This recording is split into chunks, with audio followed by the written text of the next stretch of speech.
Good morning students. आज हम advertisement के बारे में पढ़ेंगे। एडवर्टीज़मेंट जो है वो एक पब्लिक नोटिस होता है या एक अनाउंसमेंट को हम एडवर्टीज़मेंट कहते हैं। अगर आपको किसी गुड्स की प्रमोशन करनी है, उसकी एडवर्टाइजिंग करनी है, तो आप न्यूज़पेपर्स में देखते होंगे कि एडवर्टीज़मेंट्स निकाली जाती हैं किसी गुड की प्रमोशन करने के लिए। या फिर अगर हमें लोगों को किसी चीज़ के बारे में अवेयर करना है, पब्लिक में अवेयरनेस लेकर आनी है, तो भी हम एडवर्टीज़मेंट का यूज़ करते हैं।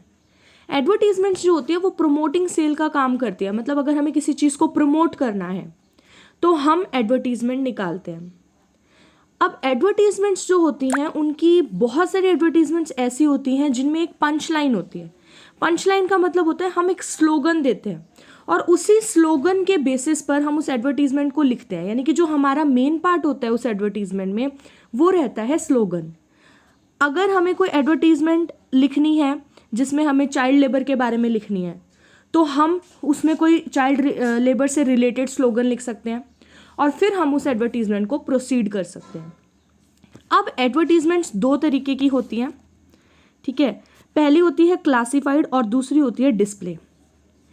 अब जो एडवर्टीज़मेंट्स आप लोग न्यूज़पेपर में देखते हो, जैसे कोई वैकेंसी खाली होती है किसी स्कूल में, या कोई जॉब से रिलेटेड होता है, या कार के लिए जो कार फॉर सेल की एडवर्टीज़मेंट्स आपको दिखाई देती हैं न्यूज़पेपर में, तो ये जो न्यूज़पेपर में आपको एडवर्टीज़मेंट दिखाई देती हैं ये एडवर्टीज़मेंट होती हैं क्लासिफाइड, जिनमें आपको कोई पिक्चर नहीं दिखाई जाती, सिर्फ जो ऑब्जेक्ट है या जिस चीज़ के बारे में एडवर्टीज़मेंट है उसकी क्वालिटीज़ बताई जाती है, सिर्फ सिचुएशन बताई जाती है और कोई पिक्चर्स नहीं होती है।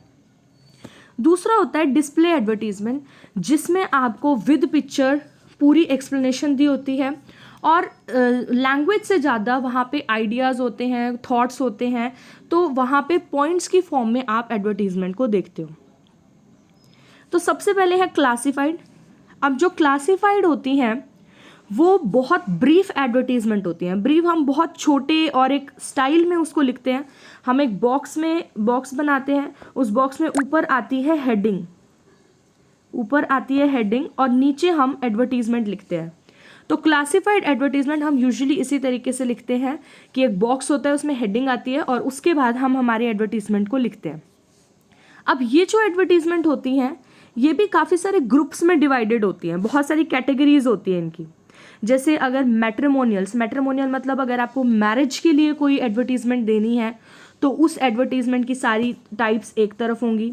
अगर कोई सिचुएशन वेकेंट मतलब कोई पोस्ट वेकेंट है अगर किसी स्कूल में, ठीक है, या कोई जॉब में, किसी बिजनेस में, किसी कंपनी में कोई अगर जॉब वेकेंट है तो उससे रिलेटेड जो इन्फॉर्मेशन होती है वो हम सिचुएशन वेकेंट में देते हैं। अगर कोई घर है सेल के लिए है और उसको हमें बताना है कि उस घर में ये फीचर्स हैं, या इस तरीके का फर्नीचर लगा हुआ है, इतने रूम्स हैं, इतने फ्लोर्स हैं, उसमें गार्डन एरिया है, तो ये सारी चीज़ें हम बताते हैं प्रॉपर्टी फुल सेल में। फिर होता है लॉस्ट एंड फाउंड। अगर कोई चीज़ गुम हो गई है, ठीक है, तो उसके एडवर्टीज़मेंट देना, और अगर वो गुम हुई चीज़ अगर किसी को मिल गई तो वो उसकी एडवर्टीज़मेंट भी लॉस्ट एंड फाउंड में जाती है।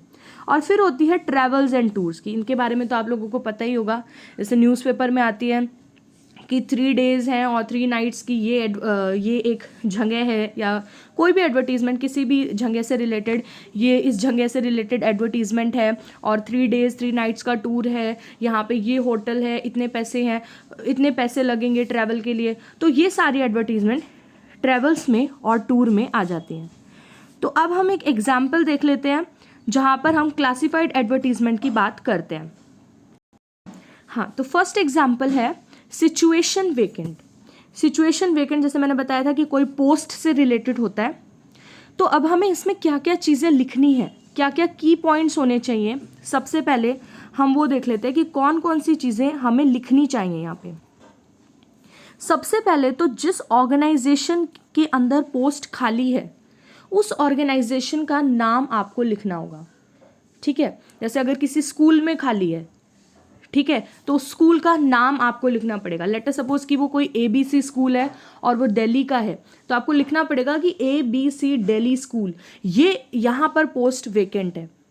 दूसरा होता है एड्रेस, एड्रेस आपको लिखना पड़ता है, ठीक है, एड्रेस आपको लिखना पड़ेगा। फिर थर्ड पॉइंट होता है नेम ऑफ वैकेंसी, यानी कि किस चीज़ की पोस्ट खाली है, कौन सी पोस्ट खाली है, ये भी आपको बताना पड़ेगा कि भाई टीचर की पोस्ट है या फिर कोई 4th क्लास की पोस्ट है या फिर कोई और पोस्ट है, ये आपको बताना पड़ेगा। फिर है नंबर ऑफ वैकेंसी, अगर कोई भी पोस्ट खाली है तो कितनी पोस्ट खाली है। अब ऐसा ना हो कि एक ही पोस्ट खाली हो, है ना। अगर मान लो ऐसा होता कि एक ही पोस्ट खाली होती और आपने एडवर्टीजमेंट डाल दी बिना बताए कि एक ही पोस्ट खाली है, तो फिर क्या होगा, अगर बहुत सारे कैंडिडेट्स चले गए बट वैकेंसी एक ही है, तो इसलिए एडवर्टीजमेंट में सारी चीज़ों को हमें कंसिडर करना है। उसके बाद है असेंशियल क्वालिफिकेशंस, आपको ये बताना पड़ेगा कि कौन कौन सी क्वालिटीज़ रिक्वायर्ड हैं उस वैकेंसी के लिए, ठीक है। जैसे अगर एक टीचर की वैकेंसी है, ठीक है, और अगर इंग्लिश टीचर की वैकेंसी है तो आपको बताना पड़ेगा कि क्या उनमें क्वालिफिकेशंस कौन सी होनी चाहिए, एमए होना चाहिए या कोई भी क्वालिफिकेशन आपको लिखनी पड़ेंगी यहाँ पे जो नेसेसरी भी है। फिर है प्रेफरेंस, आपको ये लिखना पड़ेगा कि आप किसे प्रेफरेंस दोगे, ठीक है। जैसे आप ये कह सकते हो कि जिनका टीचिंग एक्सपीरियंस ज़्यादा होगा उनको हम ज़्यादा प्रेफरेंस देंगे, ठीक है। आप ऐसा बोल सकते हो कि जो इंग्लिश स्पीकिंग होगा उसको हम ज़्यादा प्रेफरेंस देंगे, ठीक है। आप ऐसा भी बोल सकते हो कि जिसको थोड़ी टेक्निकल नॉलेज होगी उसको हम ज़्यादा प्रेफरेंस देंगे। तो ये भी बता सकते हो प्रेफरेंस में, आप ये भी कह सकते हो कि मेल ज़्यादा प्रेफरेबल होगा कि फीमेल होंगे, ये भी बता सकते हो। फिर होती है सैलरी, आपको ये भी बताना पड़ेगा कि सैलरी कितनी आप प्रॉमिस कर सकते हो उनसे, यानी कि कितनी सैलरी आप दोगे। फिर आपको अपने ऑफिस का या अपनी ऑर्गेनाइजेशन का वर्किंग एनवायरनमेंट, वर्किंग आवर्स, सारी चीज़ें बतानी पड़ेंगी। अपॉर्चुनिटीज़ फॉर ग्रोथ और प्रमोशन, कि भाई आप के ऑफिस में या आपके जो भी जगह पर पोस्ट निकली है उस ऑर्गेनाइजेशन की प्रमोशन की अपॉर्चुनिटीज़ क्या हैं, यानी कि प्रमोशन कितने साल में होती है, या ये सारी चीज़ें भी बतानी पड़ेंगी। उसके बाद आपको एड्रेस बताना पड़ेगा, ठीक है। और एप्लीकेशन का प्रोसीजर, यानी कि अगर आप ये लिखते हो कि वैकेंसी ये रिक्वायर्ड है, ये वैकेंसी है, इतनी वैकेंसीज खाली हैं, ठीक है, और ये प्रेफरेंस दी जाएगी, इतनी सैलरी होगी, ये वर्किंग एनवायरनमेंट है, और उसके बाद इतने साल बाद या इतने महीने बाद प्रमोशन होती है, और इंटरव्यू का प्रोसीजर ये है, यानी कि आपको इतने टाइम पर इस दिन इंटरव्यू देने के लिए आना पड़ेगा। कहाँ आना पड़ेगा ये भी बता सकते हो, और कॉन्टैक्ट एड्रेस आपको देना पड़ेगा, यानी कि एक तो आपको स्कूल का ईमेल आईडी दे सकते हो, स्कूल की ईमेल आईडी दे सकते हो, और कॉन्टैक्ट नंबर भी दे सकते हो, ठीक है। तो इस तरीके से हम एडवर्टीजमेंट को लिखेंगे जो कि क्लासिकल होगी।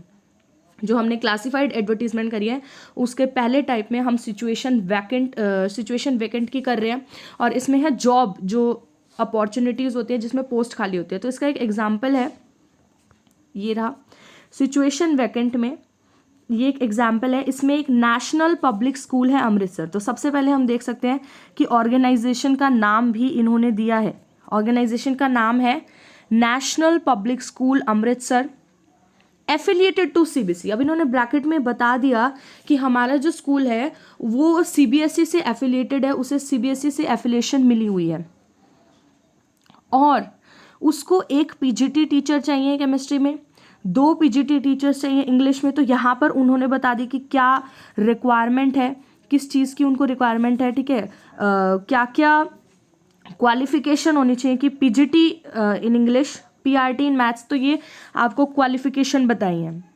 फिर उन्होंने बोला है कि भाई आपको जब इंटरव्यू के लिए आना है तो आपको अपना रिज्यूम साथ लेकर आना है, टेस्टिमोनियल्स लेकर आने हैं, 2 पासपोर्ट साइज फोटोग्राफ्स लेकर आनी है। फिर उन्होंने इंटरव्यू के लिए टाइम बता दिया, ठीक है, डेट बता दी, डे बता दिया, और उन्होंने जगह भी बता दी कि कहाँ पे इंटरव्यू होगा, ठीक है। और उसके बाद उन्होंने ये बताया है, मतलब जो उन्होंने नीचे एड्रेस किया वो किया एसडी प्रिंसिपल को, ठीक है। ये देखो, ये जो एड्रेस किया है इसकी जगह आप स्कूल की ईमेल आईडी भी दे सकते थे, और स्कूल का ईमेल आईडी और साथ में नंबर। तो इस तरीके से सिचुएशन वैकेंट की हम लिखते हैं। जैसे अगर आप सेकंड देखोगे तो सेकंड में आपको दे रखा है कि मेल, यानी कि आपको यहाँ पे ईमेल अकाउंट दे रखा है और आप फ़ोन नंबर भी इसमें लिख सकते हो। तो एडवर्टीजमेंट का एक पैटर्न रहता है कि हमें जब हेडिंग डालनी होती है तो उसको हम बिल्कुल सेंटर में लिखते हैं, तो सेंटर अलाइनमेंट रहेगी वहाँ पर हमारी दोनों साइड से। जैसे सिचुएशन वेकेंट है तो जितना स्पेस आप इधर छोड़ते हो उतना ही आपको इधर छोड़ना है और बिल्कुल सेंटर में आपको हेडिंग देनी है। उसके बाद आपको अपनी एडवर्टीजमेंट को डिस्क्राइब करना है, ठीक है। इसमें एक वर्ड लिमिट होती है, उससे ज़्यादा वर्ड्स आपको नहीं लिखने।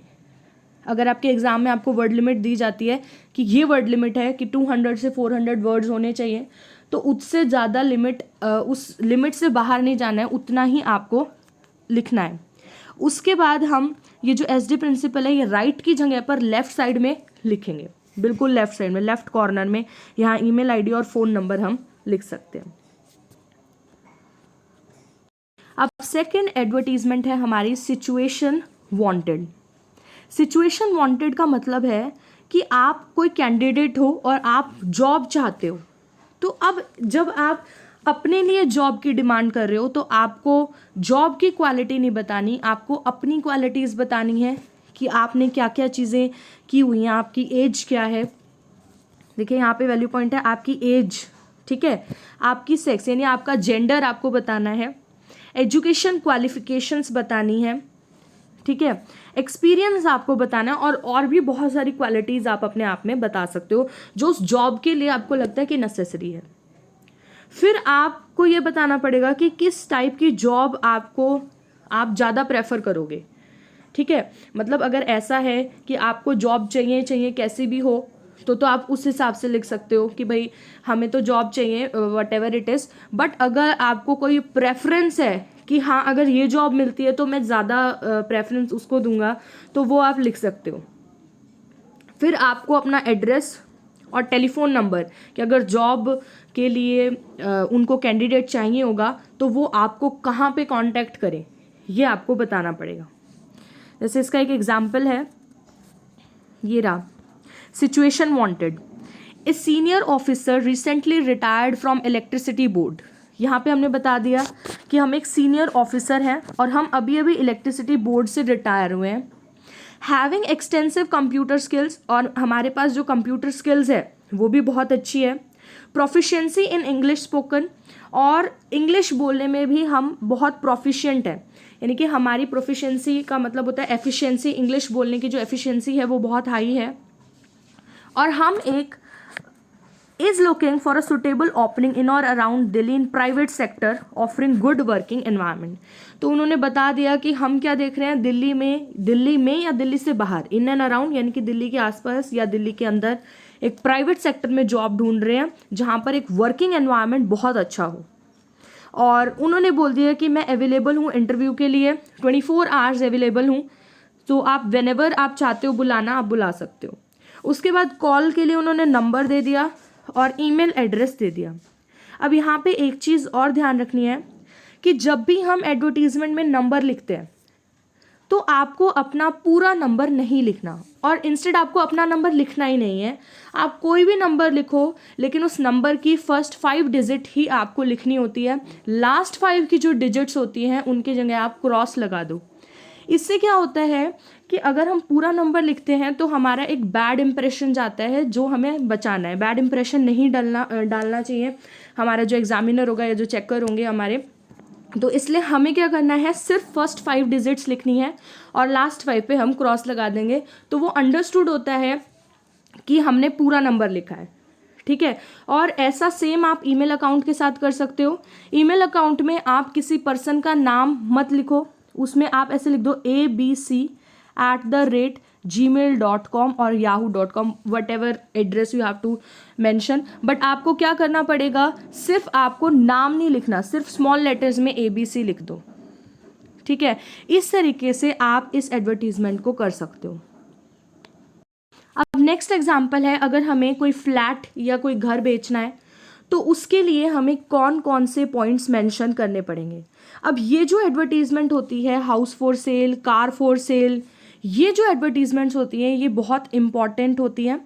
हाउस फॉर सेल है या फ्लैट फॉर सेल भी आता है कई बार। तो ये एडवर्टीजमेंट बहुत बार एग्जाम में हमसे पूछी जाती है कि ये घर है और इसको आपको बेचना है, तो आप लिखो, एक एडवर्टीजमेंट बनाओ। अब एडवर्टीजमेंट बनाने में आपको पहले तो ये देखना पड़ेगा कि आपको क्वेश्चन में क्या गिवन है। आपको ये गिवन है कि क्लासिफाइड बनानी है या डिस्प्ले बनानी है। अगर क्लासिफाइड बनानी होगी तो आपको क्वेश्चन में मेंशन होगा कि क्लासिफाइड बनाओ। तो जब क्लासिफाइड बनानी होगी तो आपको बॉक्स बनाकर उसमें प्रॉपर लिखना पड़ेगा। ठीक है, तो सबसे पहले हम इसके की पॉइंट देखते हैं। जब आप हाउस की एडवर्टीजमेंट लिखोगे तो आपको उसमें सबसे पहले तो लिखना पड़ेगा कि वो घर न्यूली बिल्ट है, ठीक है, या वो घर पुराना है। अगर पुराना है तो कितना पुराना है, ठीक है। फिर आप लिखोगे कि उसमें कितने रूम्स है, ठीक है, कितने रूम है। और रूम का साइज भी आप मेंशन कर सकते हो। जैसे आपको पता है कि रूम स्क्वायर में हो सकता है या रेक्टेंगल में हो सकता है, तो आप 24x24 का बोल सकते हो या 40x दिस मच, कुछ भी। तो आपको लेंथ ब्रेथ देनी पड़ेगी। फिर कितने फ्लोर है, 1 है, 2 है, 3 है, इंक्लूडिंग द ग्राउंड फ्लोर, आप उसमें फ्लोर बता सकते हो। फिर डाइनिंग रूम या ड्राइंग रूम आपको बताने पड़ेंगे कि कितने डाइनिंग रूम है या कितने ड्राइंग रूम है। लॉन है, गार्डन है कि नहीं है। बाथरूम्स कैसे हैं, किचन कैसी है, जैसे मॉड्यूलर किचन होती है ना, एक मॉड्यूलर किचन है। बाथरूम्स कैसे हैं, ये सारी चीज़ें बतानी पड़ेगी। गैराज है कि नहीं है वहाँ पे, ठीक है। और इसमें और ज़्यादा चीज़ें जो हैं उसमें आप बता सकते हो कि जो आपका हाउस है, आपने बताना है कि हाउस जो है वो आपका किस डायरेक्शन में। डायरेक्शन का मतलब ये नहीं कि ईस्ट वेस्ट या नॉर्थ आपको बताना है, जो भी, ऐसा नहीं बताना। डायरेक्शन का मतलब ये है कि आपको ये बताना पड़ेगा कि जो आपका घर है उसके आसपास जो एरिया है वो कौन से हैं। जैसे हम कह सकते हैं कि हमारा जो घर है वो सन फेसिंग है, यानी कि जो सूरज निकलता है तो उसकी जो पहली किरण होती है वो हमारे घर पर आती है। इसका मतलब सन फेसिंग है, सूरज की तरफ उसका मुंह है। अब सूरज की तरफ मुंह है, इसका मतलब ईस्ट की तरफ उसका फेस हो जाएगा।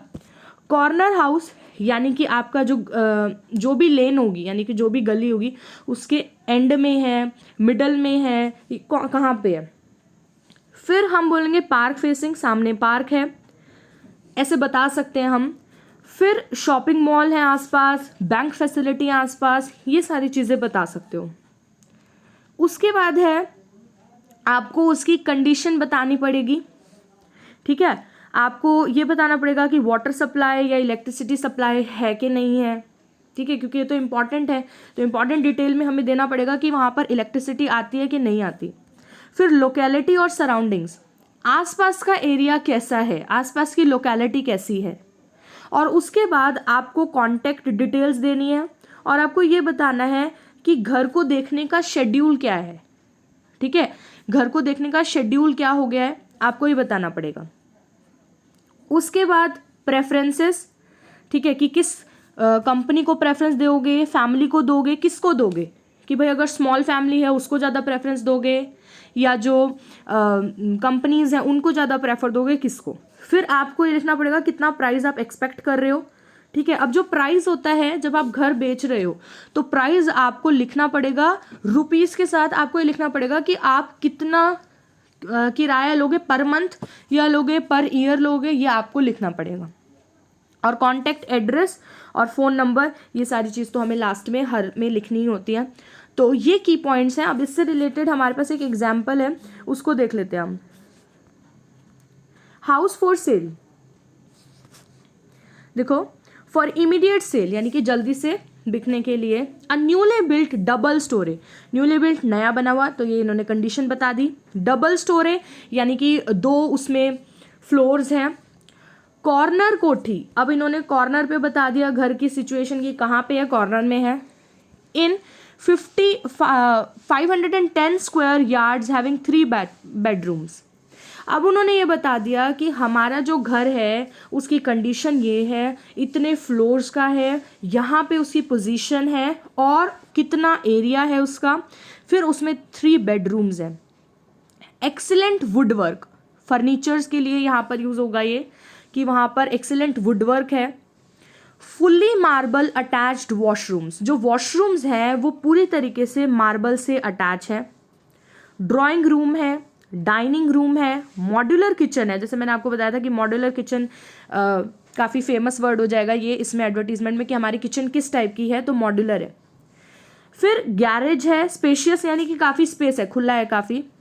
Ideally located on Delhi Jaipur highway, कहाँ पे है, दिल्ली जयपुर हाईवे पे है, जो कि नॉर्थ कंट्री मॉल से 200 मीटर की दूरी पर है। तो ये एक रेफरेंस पॉइंट हमने दे दिया हमारे घर को बताने के लिए। अब जैसे कोई फेमस चीज़ है, नॉर्थ कंट्री मॉल कोई फेमस जगह है ये, तो इससे 2 मीटर की दूरी पर 200 मीटर की दूरी पर हमारा जो घर है वो लोकेट करता है। फिर आपने बता दिया कि हम 60 लाख रुपये जो है वो एक्सपेक्ट कर रहे हैं और आपने कांटेक्ट देना है। कांटेक्ट में आप अब ऑनर का नाम दे सकते हो जो इस घर को बेच रहे हैं। उसके बाद वही सेम हमें मोबाइल नंबर देना है और मोबाइल नंबर देने के लिए आप क्रॉस लगा सकते हो। और हाउस नंबर अगर आप देते हो तो उसमें भी आपको पूरा हाउस नंबर लिखने की ज़रूरत नहीं होती, ठीक है। हाउस नंबर में तो हम ऐसे लिखते हैं कि नंबर लिखते हैं, फिर डी यानी कि ये लेन को रिप्रेजेंट करता है, जैसे डी लिख दिया या कोई भी अल्फ़ाबेट लिख दिया, ये रहता है कि हम इस तरीके से गली को रिप्रेजेंट करते हैं जो जहाँ से भी वो बिलोंग कर रहे हैं, ठीक है। तो ऐसे लिखना है हमें ये एडवर्टीजमेंट। अब इसके बाद जो हमारी एडवर्टीजमेंट है वो है डिस्प्ले एडवर्टीजमेंट्स। डिस्प्ले एडवर्टीजमेंट किसी भी साइज, शेप या कलर की हो सकती है, मतलब आप किसी भी तरीके से इनको बना सकते हो। इनमें फोटोग्राफ्स बना सकते हो, कोई भी डिज़ाइन बना सकते हो, किसी भी टाइप का फॉन्ट लिख सकते हो, मतलब किसी भी साइज़ और किसी भी स्टाइल के लेटर्स आप उसमें यूज़ कर सकते हो। अगर आपको लगता है कि आपको अपने एडवर्टीज़मेंट को थोड़ा अट्रैक्टिव बनाना है तो आप अलग अलग टाइप से उसमें लिख सकते हो, जो आपके स्लोगन्स होते हैं वो यूज़ कर सकते हो, ठीक है। तो किसी इवेंट का, किसी प्रोडक्ट की एडवर्टीजमेंट आपको करनी है, किसी फेस्टिवल की अनाउंसमेंट करनी है, कोई प्रोग्राम की अनाउंसमेंट करनी है, अवेयरनेस लेकर आनी है, लोगों से अपील करनी है अगर किसी के लिए, जैसे ब्लड डोनेशन है तो ब्लड डोनेशन कैंप के लिए आपको लोगों से अपील करनी है कि वो अपना ब्लड डोनेट करने के लिए आए, तो उसके लिए भी आप एडवर्टीजमेंट दे सकते हो, ठीक है। तो अगर हम एक एग्जाम्पल लेंगे तो हमें थोड़ा ज़्यादा अच्छे से समझ आएगा। तो हम एक एग्जाम्पल ले लेते हैं, वॉशिंग मशीन का एग्जाम्पल है ये, ठीक है। वॉशिंग मशीन की सेल है, तो सबसे पहले आपको हेडिंग लगानी होगी और हेडिंग में आपको ये तो लिखना ही है कि वॉशिंग मशीन फॉर सेल, लेकिन आप अगर कोई एडजेक्टिव लगा दो आगे, जैसे India's best and most advanced washing machine, तो अगर आप हेडिंग के आगे एडजेक्टिव का यूज़ करोगे तो उससे हमारी हेडिंग थोड़ी ज़्यादा अट्रैक्टिव बनेगी, ठीक है। फिर आप कंपनी का नाम लिख सकते हो, ठीक है, और फिर आप ये बताओगे कि मैनुअल है या ऑटोमेटिक है, ठीक है। कंपनी का नाम हमने लिखा है स्पार्कलिन और आपको बताना पड़ेगा कि फुल्ली ऑटोमेटिक है, पार्शियली ऑटोमेटिक है या मैनुअल है। तो हमने ये भी बता दी कि उसकी कंडीशन मतलब वो कैसी है। फिर है the household name among millions of housewifes. अब इन्होंने ये बताया कि जो स्पार्कलिन है वो जो बहुत सारी हाउसवाइफ के लिए कॉमन नेम है, यानी कि सबसे ज़्यादा यूज्ड है ये ब्रांड। 3 years गारंटी, अब आपको बताना पड़ेगा कि कितनी गारंटी आप उसमें दोगे, ठीक है। और आपको ये भी बताना पड़ेगा कि उसमें कितने ड्रायर्स हैं, कितने वॉशर्स हैं, ठीक है। अगर आप उसके साथ कोई ऑफ़र दे रहे हो, जैसे यहाँ पर ऑफ़र दिया हुआ है कि इसके साथ एक हॉकिंग्स का जो प्रेशर कुकर है वो फ्री है, तो उसमें आप बता सकते हो, ऑफ़र बता सकते हो, डिस्काउंट बता सकते हो कि 50% डिस्काउंट है, 20% डिस्काउंट है, ठीक है। इसमें इतने वॉशर्स हैं, इतने ड्रायर हैं, ऐसा कलर है, वाइट कलर की है या any colour will be available, कोई भी कलर अवेलेबल हो जाएगा ऑफ योर चॉइस, ये भी आप बता सकते हो। फिर ये कॉमन ब्रांड है या मोस्ट यूज्ड ब्रांड भी आप इसमें लिख सकते हो, ठीक है, सबसे ज़्यादा यूज़ होती है ये, और एडजेक्टिव के साथ हेडिंग लगानी है। अब लास्ट में हमें क्या लिखना है कि भाई जो सेल है उसमें आप लिख सकते हो कि जो ऑफ़र है वो इतने ही समय तक वैलिड है, यानी कि आप ये लिख सकते हो कि जो सेल है वो इतने ही टाइम तक है। अब लास्ट में हमें लिखना होता है कि ये कौन सी शॉप जो है उसने ये सेल दी है, वो शॉप कहाँ पर है, उसका नंबर, ठीक है। जैसे मान लो कोई भी शॉप है, ABC शॉप, ठीक है, हांसी रोड पर है, भिवानी, डेट नहीं, हम यहाँ पर लिखेंगे कि कौन से डे को ये सेल शुरू हुई है और कितने टाइम से कितने टाइम रहती है और कब तक रहेगी। जैसे मान लो सुबह 8 बजे शुरू होकर शाम को 8 बजे ख़त्म होती है, शाम को 7 बजे ख़त्म होती है, ठीक है। उसके बाद 3 महीने तक रहेगी या 2 महीने तक रहेगी या 1 हफ्ते तक ही है बस ये। और लास्ट में अगर कोई ऐसी एडवर्टीजमेंट है, जैसे ये वॉशिंग मशीन की एडवर्टीजमेंट है, तो यहाँ तो हम लिख सकते हैं कि ये इस शॉप ने इशू करी है। लेकिन अगर कोई ऐसी एडवर्टीजमेंट है जहाँ हमें नहीं पता कि किसके लिए ये एडवर्टीजमेंट किसने इशू करी है या कितने दिन तक करी, जैसे ब्लड डोनेशन कैंप है, तो ब्लड डोनेशन कैंप में हमें ये नहीं पता कि किसने इशू करी, मतलब कौन ब्लड डोनेशन कैंप ऑर्गेनाइज कर रहा है। अगर कोई हॉस्पिटल ऑर्गेनाइज कर रहा है तो हम लास्ट में लिखते हैं issued in public interest by this hospital. तो लास्ट में हमें लिखना पड़ता है कि ये इशू की गई है पब्लिक इंटरेस्ट में, जैसे हम लिखते हैं ना जनहित में जारी हिंदी के लिए, तो वैसे ही हमें लिखना पड़ता है issued in public interest by this hospital. तो इस टाइप की एडवर्टीजमेंट होती हैं, 2 तरीके की एडवर्टीजमेंट होती हैं। और ये जो PDF है ये आपके ग्रुप पे आपको मिल जाएगी। आप लोग इन एडवर्टीजमेंट्स को अपनी नोटबुक में नोट कर लें और इन्हें रिवाइज कर लें। Thank you.